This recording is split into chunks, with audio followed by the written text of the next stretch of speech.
In order to reduce emissions, the city is going to further reduce the amount of dairy and meat that it serves at its facilities by 33%, or that's 1/3, by 2030.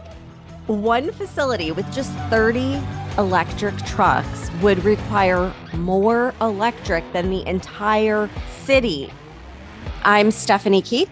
And I am Tara Manjekovic, and we are unapologetically outspoken. Hey, everyone, and welcome to Weird Wednesday. Since Tara and I are going to be covering the climate hoax crazy news stories from around the world, I thought that we would start today's episode off with just a brief history lesson on how this climate crisis absurdity all started.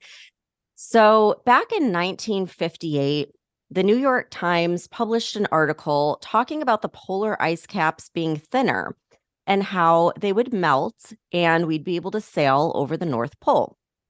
Well, it's 65 years later, and clearly that prediction was wrong. But then in 1967, Dr. Paul Ehrlich came out with a book called The Population Bomb, where he predicted that by 1975, overpopulation would cause global famines all over the world and another ice age. Clearly that didn't happen.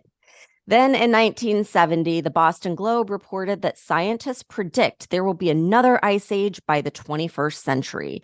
And the reason for this was that air pollution would obliterate the sun, causing the Earth to cool to another ice age. And in 1971, a NASA scientist reported the same thing, saying the world would see another ice age in the next 50 to 60 years. Then in 1974, you have The Guardian, who reported that a satellite was showing a new ice age coming fast. Then a few months later, Time magazine posted an article titled, "Another Ice Age? Telltale Signs Are Everywhere." So from the 50s to almost the 80s, the ice age trend just continued until the New York Times decided to just completely change things up in 1979, saying that the ice at the North Pole would melt in our lifetime. Then in 1982, the New York Times again said that if we didn't reverse course, there would be more devastation by the year 2000 than any nuclear catastrophe. In 1989, the Mercury News reported that senior environmental official at the UN, Noel Brown, predicted that entire nations would be under the water by the year 2000 from rising sea levels. Then in 2004, the climate catastrophe propaganda really started ramping up, with The Guardian writing that a senior Pentagon official predicted that climate change will lead to nuclear war, major European cities sinking into the ocean, and Britain would descend into a Siberian climate by 2020. Then in 2007, the story that the Arctic Ocean would be free of ice by 2012 became the leading theory and was reported in multiple outlets, including National Geographic. The Arctic no ice thing kept going with Al Gore all the way to 2018, where Forbes quoted a Harvard scientist saying the chance that there would be any permanent ice left in the Arctic by 2022 is essentially zero. Then in 2018, our favorite person, Greta Thunberg, entered the scene, tweeting that a top climate scientist says humans are going to go extinct if we don't fix the climate change by 2023. And as we know, she deleted that tweet. Then in December of 2021, the LA Times reported that California was at the brink of never having snow again. A few weeks later, UC Berkeley reported the most snowfall in California's history. Well, that's awkward. Something similar happened in 2022 when Bloomberg reported that no snow threatens to upend the lives of 76 million people. And a few months later, the Sierra Nevada mountains saw their second snowiest winter ever on record. Ouch. I bet that writer of the story feels like a dumbass. Well, it's 2023 and the Arctic is still frozen. There's lots of ice. No countries or even cities are underwater. There isn't a famine, and yet we're still getting snow in the winter and hot summers, living our normal lives. So clearly, all these major news stories were false and never came to fruition. They were simply fear tactics. Why? Because fear sells. Fear gets people to tune in, and it's the easiest way to control the masses. But we can see a pattern here. You have one or two scientists, And I say scientists with air quotes.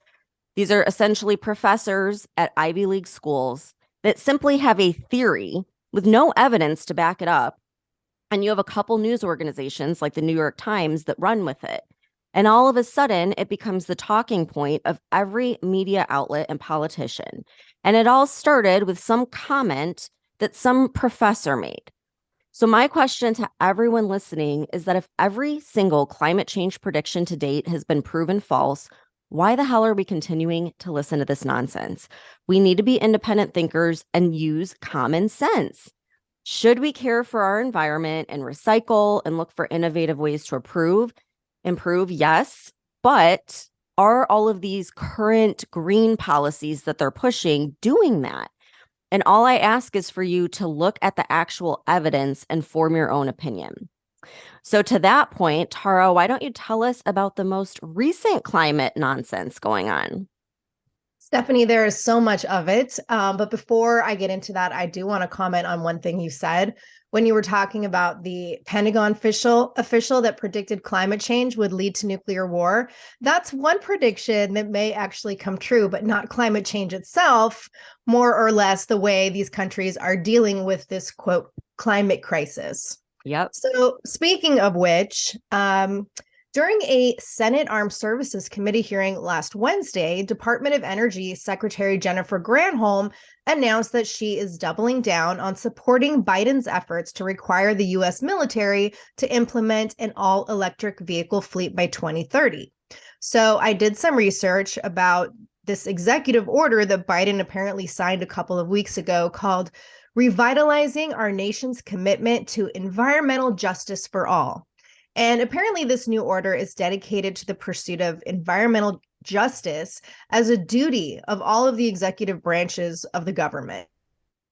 Called Environmental Justice Scorecards to assess whether federal agencies are making enough effort to advance this administration's environmental justice policy.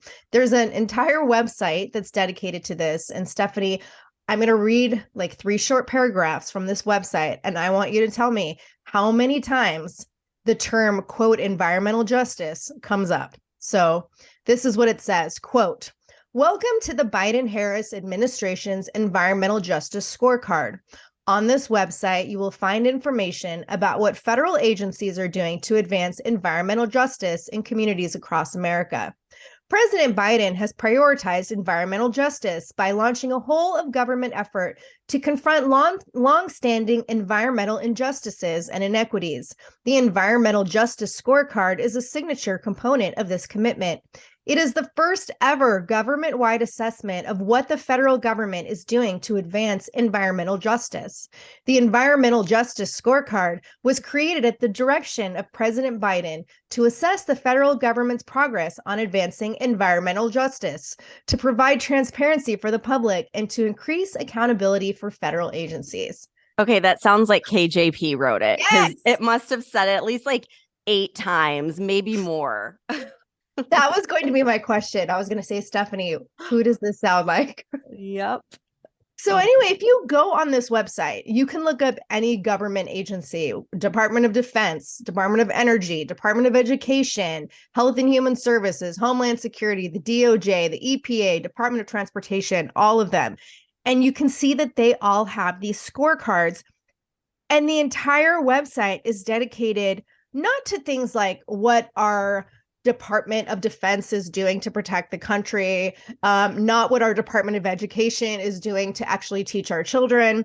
All it does is talk about all of the bullshit environmental things that they are doing that we're supposed to just be like, wow, they're really working hard. We're wasting trillions and trillions of dollars on environmental justice. And what the fuck is environmental justice? It's never actually defined. I think environmental justice sounds like another way for big government to control people, because all of this justice, it's all about control. It's all about fear. It's all about pitting people against each other and dividing the country. And the other thing that came to mind as you were talking about this is we all saw that clip from some CNN reporter back, like, I don't know, a year ago, where there was an undercover reporter filming this guy from CNN, and he says, well, once the fear of COVID tames down, then we're just going to ramp up the fear of climate change. So it's no surprise, like they're doing it. They're following exactly what this guy said, and it's all about fear again. So, okay, if they want an all electric fleet, every electric vehicle battery requires the following minerals: cobalt, lithium, manganese, nickel, and graphite. And the majority of these minerals come from refineries in China, Indonesia, and the Republic of Congo. None of these countries have the strict environmental regulations that the United States has. So it's actually worse for the environment to go with this whole environmental justice, go electric, than to just continue using fossil fuels. And that doesn't even account for everything that you and I talked about on a previous episode, like the slave and child labor being used to mine these minerals, the gigantic batteries that only have a lifespan of 10 years and can't be recycled, the thousands of tons of earth that need to be dug up for each vehicle battery, and the list goes on. Now, most climate activists will say that electric vehicles are better because they don't produce CO2, while a gas vehicle on average produces about 30 tons of CO2 in its lifetime. But what this doesn't account for is the CO2 that's used in production of the vehicles, which includes, again, digging up all those raw materials and transporting them to the factories. So I watched a TEDx talk by a man called Graham Conway. And he really dug into this and found that a gas vehicle generates about 2 tons of CO2 in production, while electric vehicles require an incredible amount of energy in producing these huge battery cells. So it produces nearly 12 tons of CO2 during production. So this whole idea that they don't produce any CO2 is absolutely false. They do before they ever even hit the market. So when you take the amount of CO2 in production plus the lifespan of the vehicle, electric actually produces more CO2 emissions than gas vehicles. So I'll say it again, these electric vehicles, it has nothing to do with saving the planet and everything to do with lining the pockets of the elite that are heavily invested in these green energy companies. And it's no surprise that they want this environmental justice scorecard, because all of the politicians pushing it are heavily invested. I mean, we know this. You can go and it's reported and you can see what companies they've invested in, and they're all heavily invested. They're making millions of dollars off of this stuff. And then in addition to that, we don't have the grid capacity for electric vehicles. So I want to play a clip that explains what happened when a facility in Illinois went to get a permit for the facility just to have 30 electric vehicles. All right, so listen to this. The scale of the issue: each electric vehicle battery for a heavy duty truck weighs 8,000 pounds, and you need at least 2 of them. So we're talking the weight of, 4 or 5 cars. And my friends and peers in the industry nationwide who've tried to make efforts to put in, say, hey, I'm going to convert a dozen forklifts to electric, or I want to tee up a facility for 30 electric trucks. There's no power. The utilities come back, the cities come back and say, is this some kind of joke? One friend tried to put in Illinois a facility, tee it up for 30 trucks electrification. The city came back and said, this is some kind of joke. You're asking for more draw than the entire city requires. And just to give you an idea, 30, 50 trucks, that's like a 5-6 megawatt application. The factory that makes the trucks is a 2 megawatt factory. Okay, so I didn't know that, and that shocked me. Like, one facility with just 30 electric trucks would require more electric than the entire city. And here the government wants to make every single government vehicle and all this transportation and public transportation electric. I don't know if you saw, California, of course, is intending to do that as well with all their city vehicles. They also want to get rid of any diesel trucks, like Amazon trucks, postal trucks, like everything. And it's already been proven California doesn't even have the electrical grid to support people using their air conditionings in summer because they consistently have rolling blackouts, but we're going to turn the whole city electric. Yeah, it's absolutely insane. Well, listen to this. Speaking of transportation, I found this Yahoo News article by Ben Adler, which I was just like, oh my God, we've got to talk about this on Weird Wednesday. So, a group of climate change activists deflated the tires of 43 gas guzzling SUVs in Boston's Beacon Hill neighborhood last Wednesday. And they told Yahoo News that they think their aggressive action is necessary to draw attention to carbon emissions. They said, quote, we've generated media coverage in the 17 countries we've been active in, as well as in other countries we haven't been active in yet. A spokesperson for the Tire Extinguishers, a grassroots organization operating in several countries. Quote, we've been featured in newspapers, radio, TV. We have generated quite a lot of media attention, then quite a lot of formal climate groups. Some climate change experts questioned the effectiveness of this approach by the tire extinguishers. Just can't. It's so ridiculous. So a survey was actually conducted by the researchers at the University of Pennsylvania last November.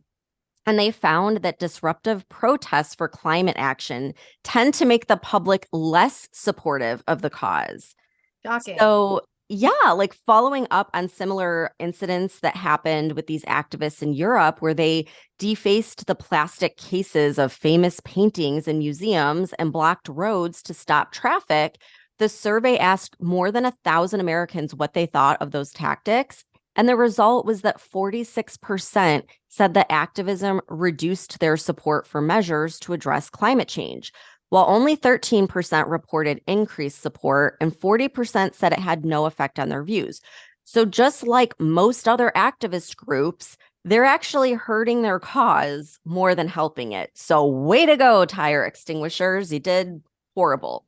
But it is a fun little name. It is. Yep. So speaking of reducing carbon emissions, it seems that New York City Mayor Eric Adams is on the bandwagon to push down, to limit meat consumption. We've talked about this before, getting rid of meat. So apparently Adams is a vegan, and he's on a quest to crack down on meat production in New York as a way to curb greenhouse gas emissions and save the environment. And apparently New York City schools already have meatless Mondays and meatless Fridays. And in their public hospitals, their default option is vegan food. And I guess you can order meat dishes if you want, but it automatically defaults to vegan. So this is nuts to me. In order to reduce emissions, the city is going to further reduce the amount of dairy and meat that it serves at its facilities by 33%, or that's 1/3, by 2030, because according to Mayor Adams' research, meat and dairy production are significant contributors to New York City's carbon footprint. And according to an article in the New York Times, the city spends roughly $300 million buying food for public schools, detainees on Rikers Island, and patients that are in the city's 11 public hospitals. And I guess they recently measured their carbon footprint and talked about like their greenhouse gas emissions that they are saying are created by consumption and production of food. And the city found that food has almost the same carbon footprint as transportation, and that food production accounts for 20% of the city's emissions, while transportation accounts for 22%. And then the study also found that 34% of emissions comes from buildings. So city officials are estimating that food purchases produce as much carbon as the annual exhaust for more than 70,000 gas-fueled cars. And according to Richard Larick, a professor of management at Duke University, like you said, Stephanie, it's always the professors that think they know everything. He said, quote, if you really want to make a difference, there are two main things you do for food, one of which is to try and reduce the amount of beef. To have 20 grams of protein from beef, that's a meal serving of protein. This is like burning a gallon of gasoline. Everything else is less than a fifth of a gallon, essentially. So, Stephanie, I must be burning a fuck ton of gasoline equivalent because I love me some steaks. Same girl, same. Yeah, and then I read another article in USA Today, and here's what Adams was saying about this whole thing. He said, quote, It is easy to talk about emissions that are coming from vehicles and how it impacts our carbon footprint. It is easy to talk about the emissions coming from buildings and how it impacts our environment. But now we have to talk about beef. And I don't know if people are really ready for this conversation. Mayor Adams, I can tell you who's not ready for this conversation, and that's me, because I think you're completely full of shit. No one's ready to talk about beef. Okay. Okay. And I love steak too. And I remember playing a clip a couple months ago from the World Economic Forum where it was that guy that was saying if you got millions of people to go vegan and stop eating beef, it would be the equivalent of one trip to Bali in a private jet. So I call bullshit on this whole steak equaling a gallon of gas. Like, why don't we just ban private jets? Like, I can get on board with that. Right. And Tara, it doesn't really matter because they're burning all the farmland and factories anyway. So we just got to get used to eating bugs at this point. I don't know.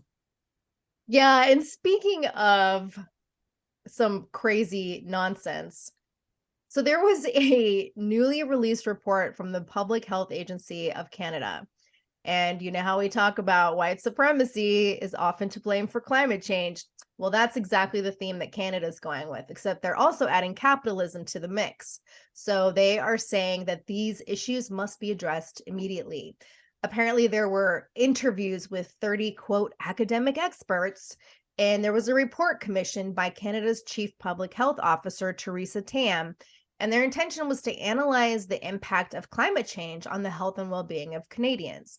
And according to this report, quote, systemic drivers of negative health outcomes and climate change overlap. White supremacy, capitalism, colonialism, and racism must be addressed. The key messages that we heard underscored that public health and climate change require a focus on decolonizing, justice and equity, adequate funding, political commitment, and cross-sectoral partnerships with the expectation that fundamental changes in our socioeconomic structures are needed to rebuild our relationship with each other and with the planet. And this report also said that Western knowledge is one of the barriers to equitable and transformative adaptation policies, along with, quote, privileging the fossil fuel companies and disinformation that is being spread by the powerful groups that have a vested interest in not making changes because they don't want to adapt and mitigate climate change. And these would be like the fossil fuel industry. So what do you think? Capitalism and white supremacy are apparently causing climate change. Why is everything about white supremacy and racism? Right. Like, and this is the dumbest thing I've ever heard. And I'm just going to ask everyone to put their thinking cap on again. Okay, let's just look at this from a common sense standpoint.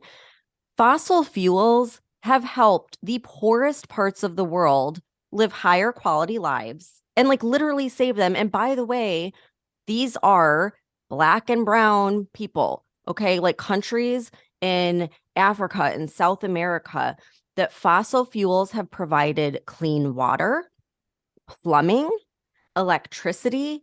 So you take that away, and the poorest people in the world are going to suffer the most, which again are mostly Black and brown people. So this whole thing about fossil fuels and whatever they're trying to say, like white supremacy is bullshit. Being privileged, there's that word they throw around again, would actually be someone who's able to afford a Tesla and solar panels, because the vast majority of us can't. And being privileged is being able to afford organic vegan food and fly on vacation to Bali and places like that.